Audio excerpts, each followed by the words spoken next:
பிஸ்மில்லாஹிர்ரஹ்மானிர்ரஹீம். இப்போ நம்ம GCE AL பரீட்சையில் 2019ஆம் ஆண்டு ஃபிசிக்ஸ் பாட MCQ 6 தொடக்கம் 10 வரையான வினாக்களை பார்ப்போம். இப்போ வந்துட்டு 6வது கேள்வியை பார்ப்போம். வெப்பமானம் தொடர்பாக பின்வரும் கூற்றுக்களில் எது சரியானது? அதாவது வெப்பமான கணியத்தில், அதாவது வெப்பமான திரவம், அதாவது ஒரு வெப்பமானிக்கு பயன்படுத்தப்படுற வெப்பமான திரவம் பற்றிய பின்வரும் கூற்றுக்களில் சரியானதன்று என்னன்னு தான் கேட்டிருக்கு. ஆகவே இங்கே வெப்பநிலையுடன் மாறுகின்ற ஓர் அளக்கத்தக்க பௌதிக கணியமாக இருத்தல் வேண்டும். ஒரு வெப்பமானிங்கிறது வந்துட்டு வெப்பநிலை அளக்கக்கூடியது. ஆகவே அதில் பயன்படுத்தப்படுற வெப்பமான திரவத்திற்கு வெப்பநிலையோட ஒரு மாற்றத்தை காட்டணும். அந்த மாற்றம் அளக்கத்தக்கதாக இருக்கணும். ஆகவே இங்கே ஆன்சர் வந்து முதலாவது ஆன்சர் சரி. அடுத்தது வந்துட்டு கண்ணாடியில் இரச வெப்பமானிகள் மெல்லிய சுவராலான கண்ணாடி குமிழ்களை கொண்டுள்ளன.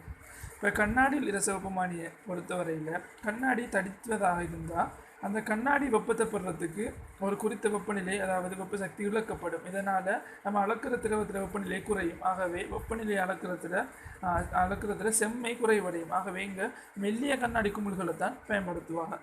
ஆகவே செகண்ட் ஆன்சர் சரியானது. அடுத்தது பெரிய இரச குமிழ்கள் உள்ள கண்ணாடியில் இரச வெப்பமானியை பயன்படுத்துவதன் மூலம் அளவீட்டு வீச்சை அதிகரிக்க செய்யலாம். இங்கே வந்துட்டு பெரிய இரச குமிழ்ங்கிறது வந்துட்டு இரச குமிழில் அளவு வந்துட்டு அதிகரிக்க வாசிப்பு, அதாவது கருவிட உணர்திறன் அதிகரிக்குமே தவிர வீச்சை தீர்மானிக்கிறதுல இரசக்குமிழ், அதாவது இரசத்திர அளவு வந்துட்டு செல்வாக்கு செலுத்துறதில்லை.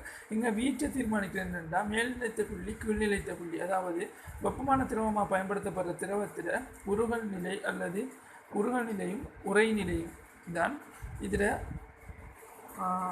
வெப்பமாகிற, அதாவது இதில் உருகல் நிலை உறைநிலை தான் இதில் வீச்சை தீர்மானிக்க போகுது. ஆகவே இங்கே சரியானதன்றுங்கிறதுக்கு ஆன்சர் வந்துட்டு 6வதுக்கு தேர்ட் ஆன்சர் வைக்க போதும். வெப்பமான இயல்புகள் யாவும் சம உணர்திறனற்றவை என்பதால் இரு வெவ்வேறு வகை வெப்பமானிகள் ஒரே வெப்பநிலையில் சிறிதளவில் வேறுபடும் வாசிப்புகளை தரலாம். இங்கே வந்துட்டு வெப்பமான திரவங்கள் வேறு அவை இரசத்தையும் மதுசாரத்தையும், இப்போ இரச வெப்பமானி மீக்கி மதுசார அல்கஹால் வெப்பமானி மீக்கி ரெண்டு வெப்பமான திரவம், ஆனால் வேறு வெப்பமான திரவங்கள். ஆகவே சமனற்ற, அதாவது ரெண்டுக்கும் ஒரே உணர்திறனற்றது. ஆகவே இது வெவ்வேறு வகை வெப்பமானிகள் ஒரே வெப்பநிலையில் சிறிதளவில் வேறுபடும் வாசிப்புகள். ஏன்னா வெப்பமான திரவத்தில் உணர்திறன் வேறுபடுறதால வாசிப்புகள் வேறுபடலாம். ஆகவே ஃபோர்த் ஆன்சரும் சரி. இரசத்திற்கும் கண்ணாடிக்கும் இடையே பெரிய தொடுகை கோணம் இருத்தல் கண்ணாடியில் இரச வெப்பமானியிலிருந்து செம்மையான வாசிப்புகளை பெறுவதற்கு அனுகூலம்.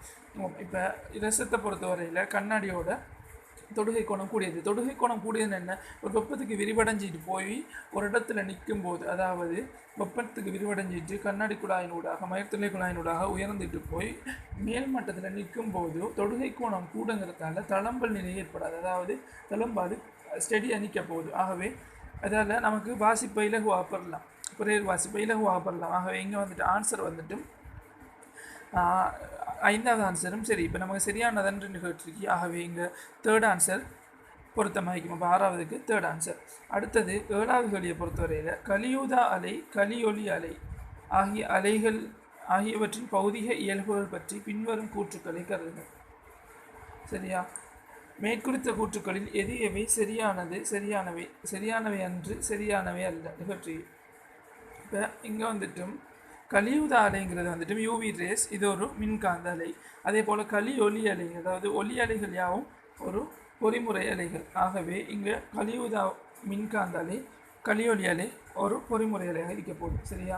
இங்கே ஃபெஸ்ட்டு கூற்ற பார்ப்போம். இரு அலைகளினதும் சக்திகள் அவற்றின் மீடிரல்களை சார்ந்திருக்கின்றது. இங்கே மின்காந்த அலைகளை பொறுத்தவரையில் E=hf, அதாவது ஐன்ஸ்டீனின் சமன்பாட்டு கட்டுப்படும். ஆகவே எஃப் அதிகரித்து, அதாவது மீடிரல் அதிகரிக்கும் போது ஹெச்ங்கிறது ஃப்ளாங்கின் மாறிலியாகவே மாறாது, இ அதிகரிக்கும். சரியா? இது மின்காந்த அலைகளை பொறுத்தவரையில் சாத்தியமானது. சரியா?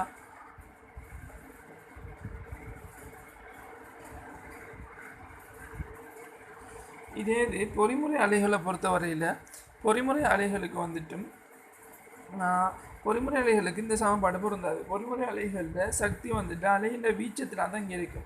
ஆகவே இங்கே வந்துட்டு இரு அலைகளின் சக்திகள் அவற்றின் மீடிரல்களை சார்ந்திருக்குங்கிறது வந்துட்டு புலியான கூற்று. சரியா? அதே போல் அடுத்த பி கூற்ற பாவம் இரு அலைகளும் திரவியங்களை அயனாக்கும் ஆற்றலை கொண்டது. இல்லை, இங்கே மின்காந்த அலைகள் மாத்திரம்தான் அயனாக்கும் ஆற்றலுடையது. பொறிமுறை அலைகள் திரவியங்களை ஒருபோதும் அயனாக்காது. ஆகவே பி கூற்றும் புள்ளியான கூற்றும். அதே போல் சி கூற்ற பார்த்தோம்னா இரு அலைகளும் முனைவாக்கப்படலாம். இல்லை, இங்கே நமக்கு தெரியும் குறுக்கலைகள், அதாவது பொறிமுறை அலைகளில் குறுக்கலைகள் மாத்திரம்தான் மின்காந்த அதாவது முனைவாக்கப்படலாம். சரியா?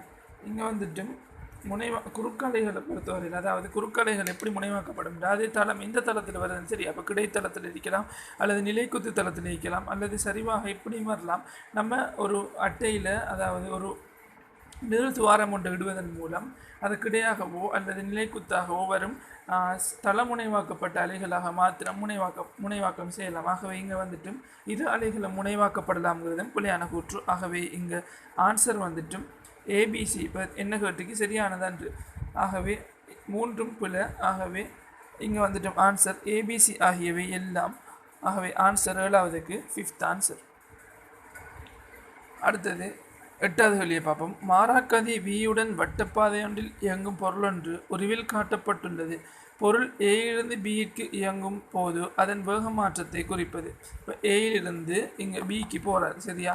அப்போ வேக மாற்றம் என்ன நிகழ்ச்சிக்கு வி வேகம் மாறாக்கதி. இப்போ வட்டப்பாதைன்னா அதில் தொடலி தான் பி அழிக்க போகுது. இப்போ ஏயில் இருக்கும் போது எப்படி வி இருக்க போகுது, ஏயில் வி எப்படி இருக்க போகுது, இங்கே வந்துட்டும் தந்திரிக்கான் நமக்கு மாறாக்கதி வியுடன் வட்டப்பாதையில் இயங்கும் பொருள் தந்திரிக்கான். ஆகவே சீரான வட்ட இயக்கம். சரியா? சீரான வட்ட இயக்கத்தில் நம்ம தெரியும் எப்போதும் வேக மாற்றம், ஆர்முடுகள், விளையல் விசை எல்லாம் மையத்தை நோக்கி தான் நிற்க போகுது. ஆகவே இங்கே வந்துட்டும் ஏயில் வேகம் மையத்தை நோக்கி இருக்க போகுது. அதே போல் பியிலையும் வேகம், இங்கே ஏயில் வேகம், இங்கே பியில் வேகம் மையத்தை நோக்கி தான் இருக்க போகுது. சரியா? ஆகவே வேகம் மாற்றம் சமன் இறுதி வேகம் சய ஆரம்ப வேகம் அழிக்க போகுது. ஆகவே இறுதி வேகம் என்ன, இந்த திசையில் வி இருக்க போகுது. சய ஆரம்ப வேகம் என்ன,